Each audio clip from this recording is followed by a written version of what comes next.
داعيا إلى الله بإذنه وسراجا منيرا فقد قال الله تعالى في كلامه المجيد وفرقانه الحميد أعوذ بالله من الشيطان الرجيم بسم الله الرحمن الرحيم إن الله وملائكته يصلون على النبي يا أيها الذين آمنوا صلوا عليه وسلموا تسليما اللهم صل على سيدنا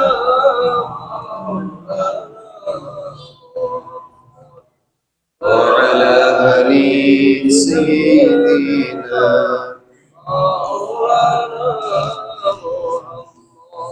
اللهم صل على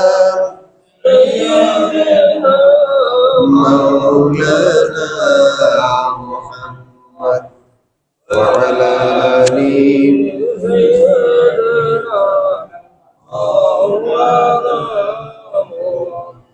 بلغ العلا بكماله كشف الدجى بجماله أرسلت جميع خصاله صلوا عليه وآله আল্লাহ তাআলার দরবারে শুকরিয়া আদায় করি, সকলে পড়ি আলহামদুলিল্লাহ। আল্লাহ আমাদেরকে তার ঘরে আসার, বসার, তার কথা শোনার এবং বলার তৌফিক দিয়েছেন। এই শাওয়াল মাসের প্রথম এবং আজকে হচ্ছে পবিত্র জুমাবার। আমরা আল্লাহ দরবারে দোয়া করি আল্লাহ তাআলা যেন আমাদেরকে কবুল করেন, আমিন। যেই জায়গায় গত জুমায় কথা বলেছিলাম, আমাদের কাজ হচ্ছে আল্লাহর হুকুম পালন করা। আমাদের মৌলিক কাজ কি? আল্লাহর হুকুম পালন করা। আল্লাহর হুকুম পালন করার জন্যে, আল্লাহর কথা মানার জন্যে আমাদের জন্য একটা নির্দিষ্ট সীমা রেখা, একটা জায়গা প্রয়োজন। সেই জায়গাটা কোথায় গেলে আল্লাহর হুকুম পালন করা হবে আমরা কি তা জানি? জানি না। আল্লাহর হুকুম আমরা কোথায় পালন করবো বলতে পারবেন কেউ?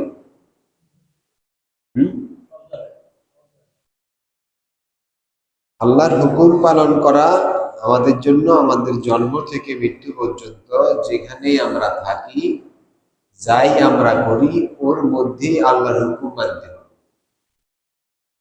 যদি শুধু আল্লাহর হুকুম নামাজ রোজা হয়, তাহলে নামাজ রোজা করার পরে অন্য কাজ তো আল্লাহর হুকুম দরকার হবে না। ব্যাপারটা তো এরকমই, কিন্তু না, সব কাজে আল্লাহর হুকুমের প্রয়োজন হবে। আল্লাহর আদেশ এবং নিষেধ মানতে হবে।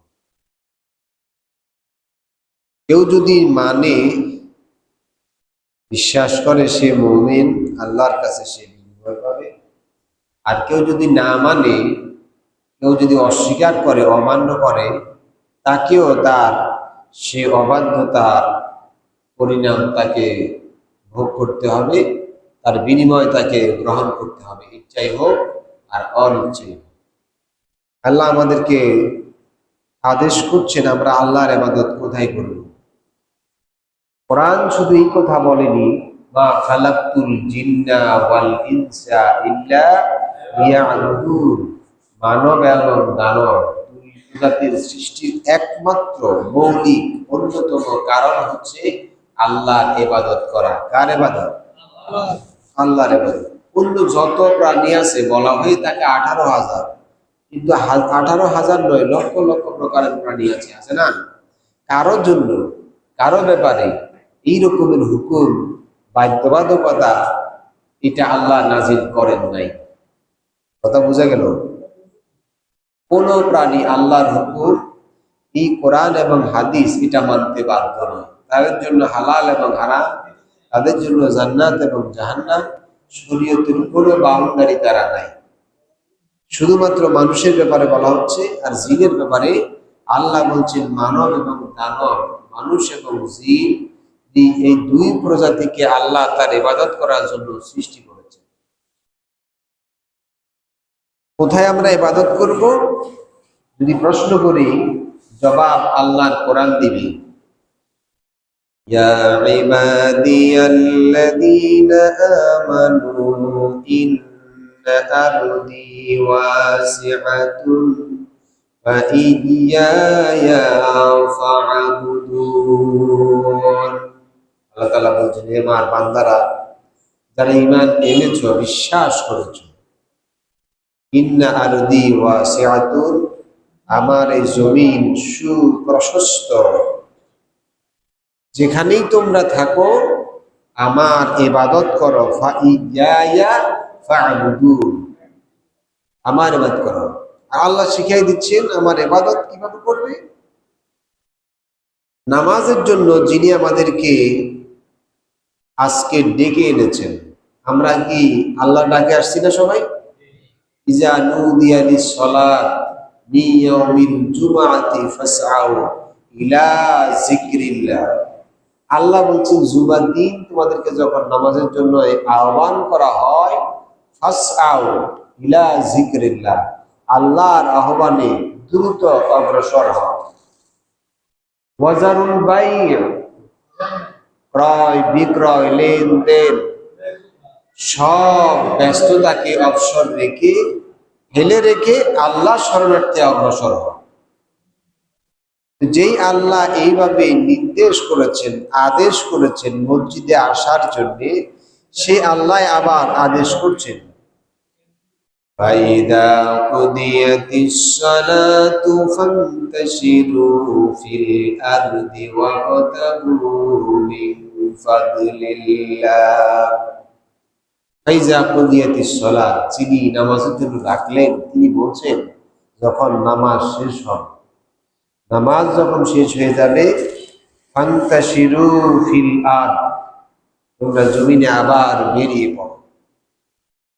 এখানে ফান্তাশিরু শব্দের অর্থ হচ্ছে বিক্ষিপ্তভাবে বেরিয়ে পড়া, ছড়িয়ে পড়া। এখন ছড়িয়ে পড়ে কি করবেন? এই ছড়িয়ে পড়ার অর্থ হলো যে যেই পেশার মানুষ, যে যেই কাজের মানুষ, তিনি সেই কাজে চলে যাবেন। ব্যবসায়ী যাবে ব্যবসা প্রতিষ্ঠান, পুলিশ যাবে থানায়, জজ উকিল যাবে আদালতে, তারপরে শ্রমিক যাবে কারখানায়, কৃষক যাবে মাঠে, তারপরে হাসপাতালে যাবে চিকিৎসা সংশ্লিষ্ট যারা, প্রতিষ্ঠানে যাবে শিক্ষা প্রতিষ্ঠানের সাথে যারা সংশ্লিষ্ট, সকল শ্রেণী পেশার মানুষ তার আপন আপন কর্মস্থলে ফিরে যাবে। এটা কার নির্দেশ?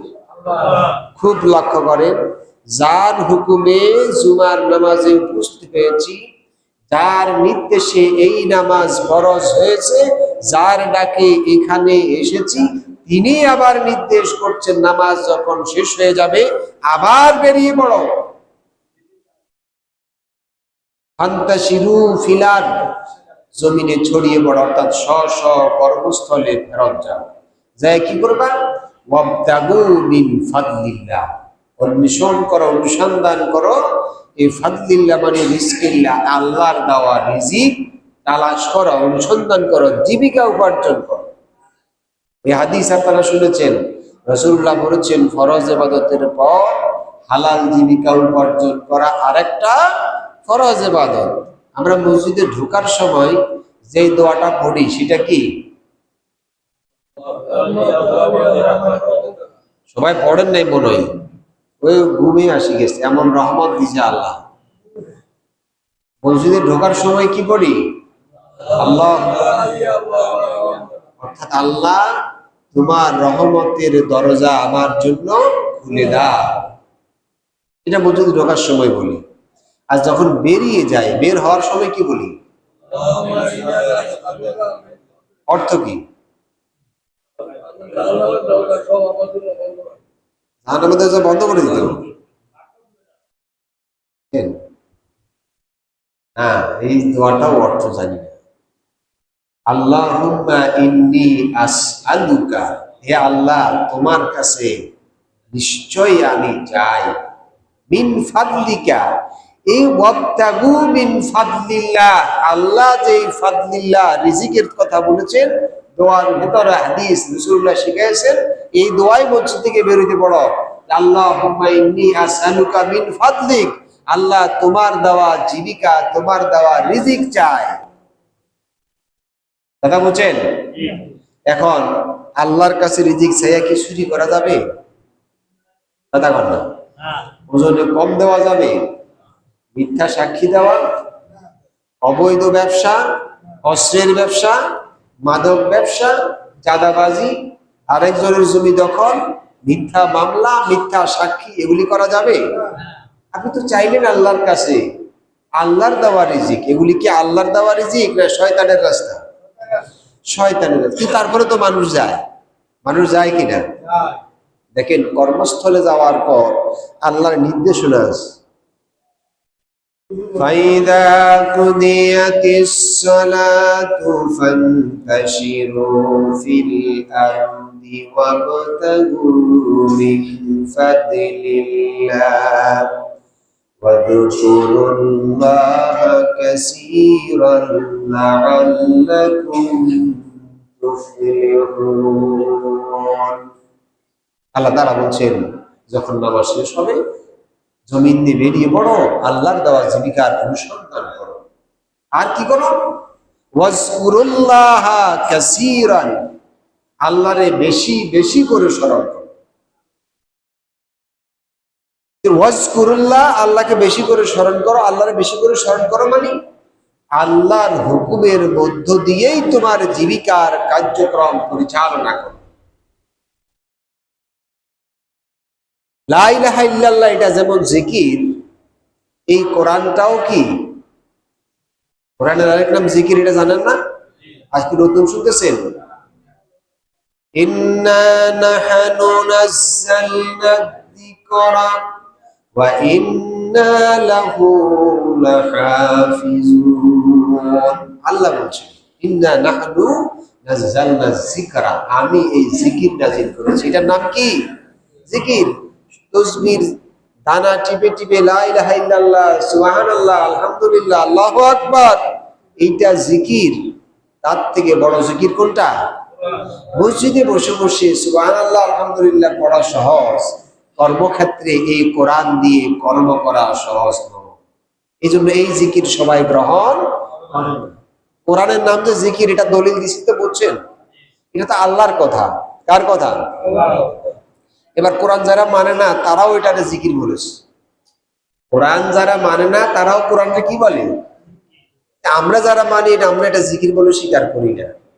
কথা কর না। তারা কি বলছিল? ইয়া আইয়ুহাল্লাযী নুযিলা আলাইহিজ যিকরু ইন্নাকা লামাজনুন।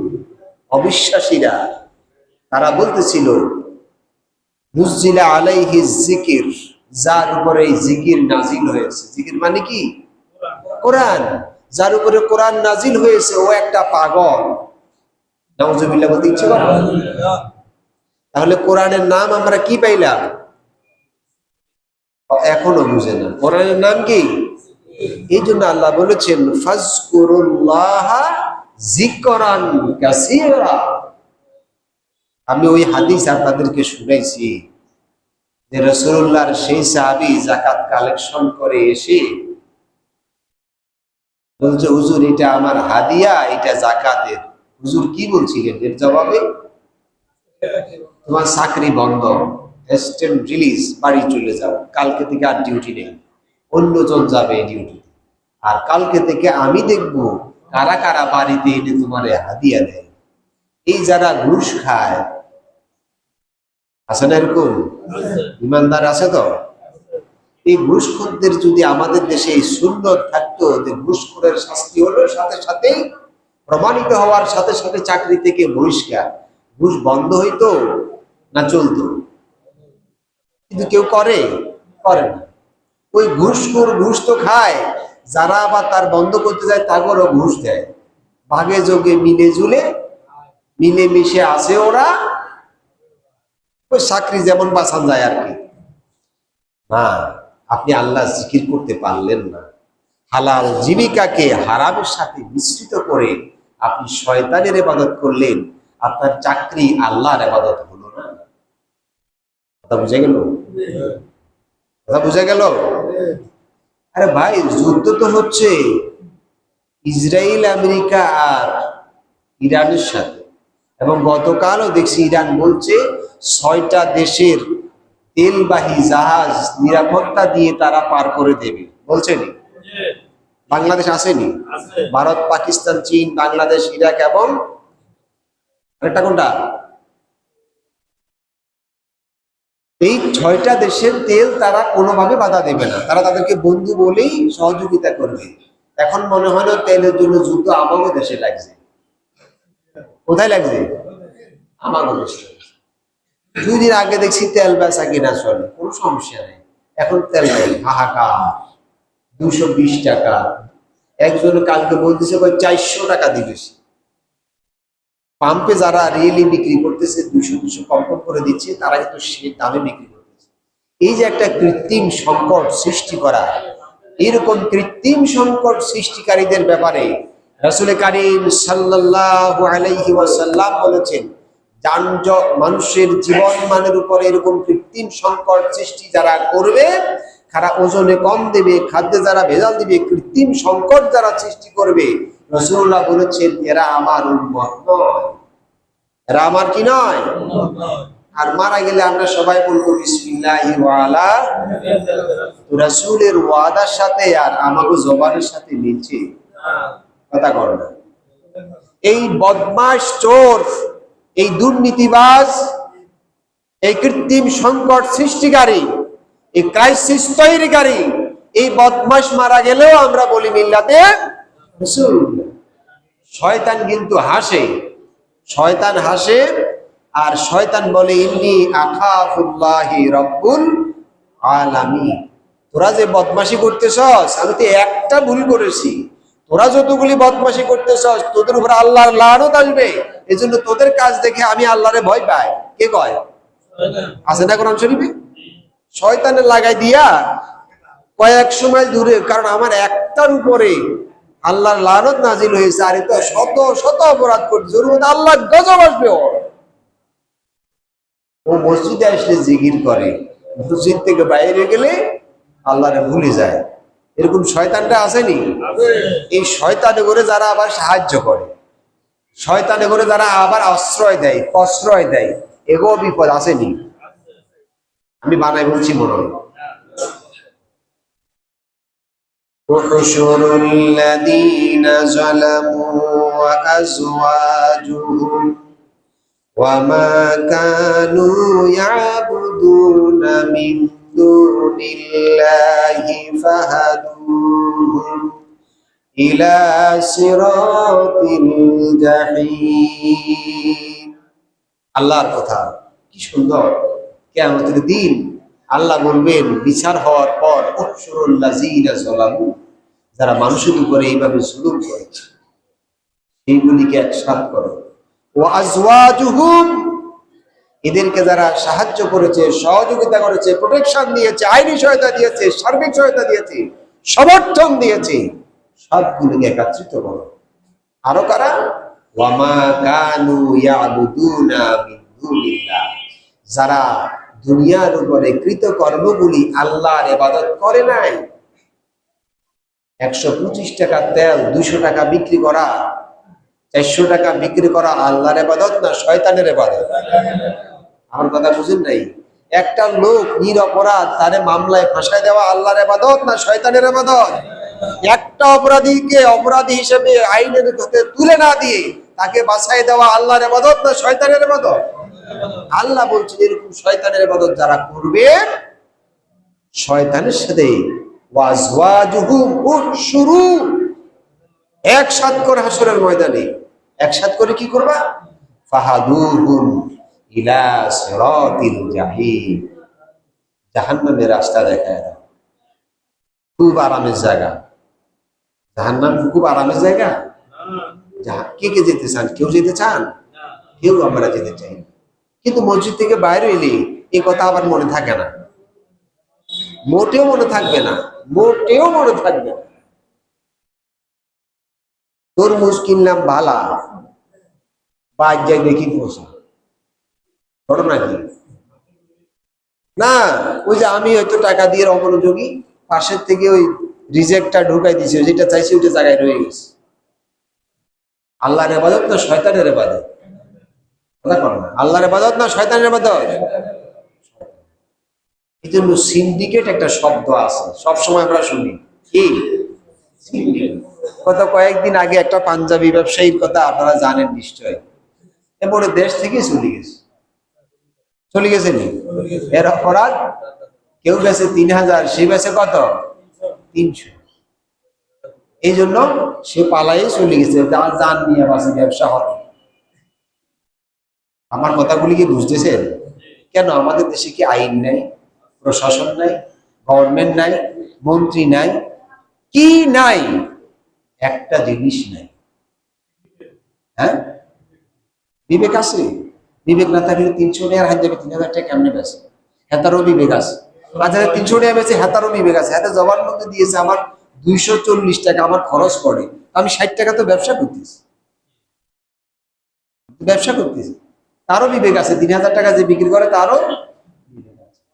একটা জিনিস নাই, সেটা হচ্ছে আমার জীবনের সমস্ত কৃতকর্মের জন্য সেই রাষ্ট্রপতি থেকে শুরু করে আমার পরিবারের বালেক ছেলে মেয়ে পর্যন্ত সবাইকে আল্লাহর কাতারে জবাব দিতে হবে। এই জিনিসটা নাই সবার ভিতরে, আছে? এটা থাকবে কেন? এটা দরকারই বা কি? এটা দরকার হবে যখন মারা যাবে, যখন লাশ হয়ে যাবে, যখন দুনিয়ার কোনো উপকারে আসবে না, দুনিয়ার জন্য বোঝা হয়ে যাবে, তখন বলা হবে মিল্লাতে রাসূলিল্লাহ। তখন কি বলা হবে? এর আগে যা করা যায় শয়তানের অনুসরণ করে তাই করতে হবে। আর শয়তানের অনুসরণ যে আমরা করি এটাও আমরা কিন্তু বুঝি না, বুঝি না। আল্লাহর কাছে শয়তান বলছে বিপদগ্রস্ত হওয়ার পর, আল্লাহর কাছে বলছে আমার সুযোগ দিতে হবে। বিপদগ্রস্ত তো হয়ে গেছি, এবার আমার চান্স দরকার। কি চান্স? ক্বালা রাব্বি আনজিরনি ইলা ইয়াউমি ইউবআসুন। শয়তান বলছে আমারে কিয়ামত পর্যন্ত হায়াত দেন। আল্লাহ বলছেন কি? ক্বালা ইন্নাকা মিনাল মুনজারিন। তোমার আবেদন করুন, আবেদন মঞ্জুর হয়ে গেল, কিয়ামত পর্যন্ত হায়াত। ইলা ওয়াক্তি ইয়াউমিন মা'লুম, একবারে মৃত্যু, কিয়ামত পর্যন্ত তোমার হায়াত থাকবে। শয়তান এই সুযোগ পাইয়া আল্লাহকে বলতেছে ক্বালা ফাবিমা আগওয়াইতানি লাআকউদান্না লাহুম সিরাতাকাল মুস্তাকিম। আমি আপনার বান্দাদের জন্য যে সিরাতুল মুস্তাকিম, সহজ সরল জীবন ব্যবস্থা, তার উপরে ষড়যন্ত্র তৈরি করব। বিপদে পড়লে মানুষের সাহায্যে মানুষ এগিয়ে আসা মানবিক কাজ, কিন্তু বিপদে পড়লে মানুষের কাজে এগিয়ে না এসে সুযোগ খোঁজা শয়তানের কাজ। তেল কম, যুদ্ধ লাগছে, একজন আরেকজনকে তেল সরবরাহ করবে, তা না করে তেল আটকাইয়া মোটা দামে তেল ছাড়া হচ্ছে। আপনারা করোনার সময়ের কথা ভুলে গেছেন? হ্যাঁ, করোনার সার্টিফিকেট দেওয়া হয়েছে না বুয়া? আসেনি? একটু বিচার শুনছেন নি? আর কি হয়েছে শুনান তো? আর হয়েছেনি না? এই তেল মাটিটাকে আস্তে আস্তে যার যার দরজাতে খুলি বাইরে গেছে। বিচার নাই, বিবেক নাই, জবাবদিহিতার ভয় নাই। এই জন্য শয়তান বলছে আমি ষড়যন্ত্রের জাল তৈরি করবে। কেমনে তৈরি করবো সেটাও কিন্তু সে আল্লাহর কাছে ওপেন করছে, আর আল্লাহ তার ভাষায় মানুষের সামনে তা বলে দিয়েছেন। সুম্মা লাআতিয়ান্নাহুম মিন বাইনি আইদিহিম ওয়া মিন খালফিহিম وعن أيمانهم وعن شمائلهم শয়তান বলছে সুম্মা লাআতিয়ান্না মিন বাইনি আইদিহিম, তাদের সামনের থেকে, পেছন থেকে, ডানের থেকে, বামের থেকে, চতুর্দিক থেকে আমি শুধু ষড়যন্ত্রই করব। আপনি ভালো থাকতে চান, থাকতে পারবেন না, আপনাকে জীবন বাঁচাতে দেশ থেকে পালাতে হবে। মানুষের ভালো চান, করতে পারবেন না, আপনার জীবনের ঝুঁকি আসবে। কারা করতেছে? কথা কর না, কারা করতেছে? আচ্ছা, আপনারা মনে কষ্ট নিয়েন না, নিলেও আগে বুঝেন, পরে নিয়েন। যেই লোকটা বিদেশ চলে গেল, সেই ব্যবসায়ীর এখানে ব্যবসায়ীগতভাবে আসছে, ওই থানার ওসিও আসছে, আইসেনি? ওসি যদি সঠিক কাজটা করিয়া থাকে, ওই ওসি এখন ক্লোজ। তাইলে ওসির কাজটা তখন সঠিক ছিল, এখন ভুল না করলে ক্লোজ করেন। আর যদি ভুল নাই করিয়া থাকে, তাহলে ওসিরে ক্লোজ করে ভুল করছে। এখন কোনটা সঠিক? ওসি আগে যেটা করেছে, ওই দোকান বন্ধ করে দিয়া ব্যবসায়ীর, এটা ঠিক করেছে, নাকি এখন ওসির ভুলের কারণে ওসিরে ক্লোজ করে দেওয়া ঠিক হয়েছে? কোনটা ঠিক হয়েছে? আমার কথা বুঝতে হবে। একটা তো সঠিক, একটা কি? আর যদি বলেন না ধরোটা ভুল, তাও বলেন এখন সঠিক। এবার আমি আপনাদেরকে বোঝানোর জন্য বলি, আপনাদের কথা এখনকারটা কি সঠিক, তার মানে এর আগেরটা ছিল শয়তানের কাজ। এর আগেরটা কি ছিল? কথা বোঝা যায় ভাই? এর আগেরটা কার কাজ ছিল? এখন শয়তান যে আমাদের সামনে, ডানে, বামে, পিছনে চক্রান্ত করছে, বুঝতে পারছেন তো? এখন বুঝতে পারছেন তো? এই হচ্ছে শয়তানের কাজ। আর শয়তান দুই প্রকার, এটা সবাই জানেন। শয়তান কয় প্রকার? কোরআন থেকে বলছে, আল্লাহ তাআলা বলছেন, প্রত্যেক নবী এবং রাসূলের জন্য জিন এবং মানুষ, মানব এবং দানব দুই প্রজাতির দুশমন ছিল। আর আমাদেরকে আল্লাহ তাআলা সব শেষ সূরা কোরআনে কারীমের সূরাতুন নাস দিয়ে আল্লাহ বলছেন, তোমাদের চক্রান্ত, প্ররোচনা, বিপদে ফেলার জন্য দুই প্রকারের শয়তান সর্বাত্মক মরিয়া হয়ে কাজ করবে। একটা হচ্ছে মিনাল জিন্নাতি, অদৃশ্য প্রকৃতি থেকে দানব, আর একটা হচ্ছে দৃশ্যমান মানব। তাহলে শয়তান কয় রকম? এখন শয়তানের কাজ তো একটা পাইছেন, আমি আর বলবো না, এমনিতে আমার উপর রাগ হয়ে যাবে। সে বলছে, তারপরে কি বলছে? ক্বালা রাব্বি বিমা আগওয়াইতানি লাউযায়্যিনান্না লাহুম ফিল আরদ ওয়া লাউগবিয়ান্নাহুম আজমাইন। বলছে, শয়তান বলছে, হে আমার রব, আমি তাদেরকে ধূম্র জালের ভেতরে ফেলে দেব, লাউযায়্যিনান্না লাহুম ফিল আরদ, জমিনের উপরে তাদের জন্য চাকচিক্য করে দিব, সৌন্দর্য করে দিব, এবং তাদেরকে হতভম্ব, জ্ঞান শূন্য করে দিব সবাইকে। কিরকম? একটা বাড়ি আছে, অভাবে পড়ছে, ফিয়ন, তার 7টা-8টা বাড়ি আসেনি? দরকার কয়টা? একটা চুরি ডাকাতি করে একটা করলে বুঝলাম যে এত একটা বাড়ির শখ ছিল, বসবাসের জন্য একটা বাড়ি করলো, শখ মিটালো। করছে কয়টা? একটা করছে, স্বাদ মিটে নাই। দুইটা করছে, স্বাদ মিটে নাই। তিনটা করছেও জীবনের শখ মিটে নাই। 7টা বাড়ি ফিওনের। শয়তান বলছে, তাদের উপরে দুনিয়ার কাজটা চাকচিক্য করে দিব, ঘুষ খাইতেও ভালো লাগে, বাড়ি বানাইতেও ভালো লাগে। এটা মানুষ না শয়তান? খালি সুন্দর লাগে, চুরি ডাকাতি করতে কি লাগে? সুন্দর লাগে। আল্লাহ তাআলা বলছেন, আমার বান্দা যারা হবে, তাদেরকে তুমি চক্রান্তের জালে ফেলতে পারবে না। আল্লাহ পাক বলেন, ইন্না ইবাদি লাইসা লাকা আলাইহিম সুলতান ইল্লা মান ইত্তাবাআকা মিনাল গাওয়িন। আল্লাহ বলেন, আমার প্রকৃত বান্দা যারা হবে, তাদের উপরে তোমার কোনো কর্তৃত্ব, আধিপত্য চলবে না, বরং যারা তোমাকে অনুসরণ করবে তারাই বিপদগামী ধূম্রজালের মধ্যে পড়ে যাবে। মুমিন বান্দাকে শয়তান কখনোই বিপদে ফেলতে পারে না। তার কারণ হচ্ছে, আল্লাহ পাক বলেন, ওয়া ইম্মা ইয়ানজাগান্নাকা মিনাশ শাইতানি নাযগুন ফাস্তাইজ বিল্লাহি মিনাশ শাইতানির রাজিম। ঈমানদার মুমিন যখন শয়তানের ধূম্রজাল চোখে দেখতে পায়, বুঝতে পারে এটা অন্যায়, এটা মানবতা বিধ্বংসী, এটা জনকল্যাণের বিপরীত, এটা মানুষের জন্য গতি, তখনই সে ফাস্তাইজ বিল্লাহি মিনাশ শাইতানির রাজিম, তখন সে আল্লাহর কাছে আশ্রয় চায়।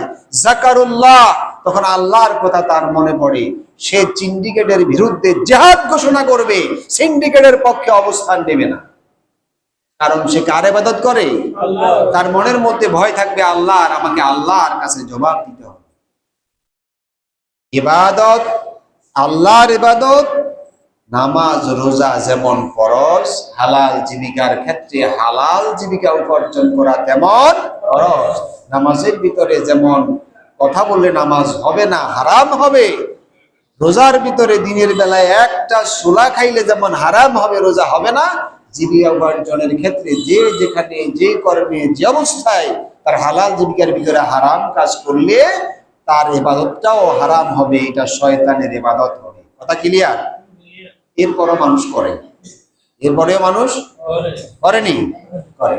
এই জন্য আল্লাহ বলছেন ফাবুদু মা শি'তুম মিন দুনিহি, ফাবুদু মা শি'তুম মিন দুনিহি, আল্লাহরে বাদ দিয়ে যারে মন চায় তোমার করো, যেভাবে খুশি তোমার ইচ্ছা অনুযায়ী তুমি ইবাদত করো।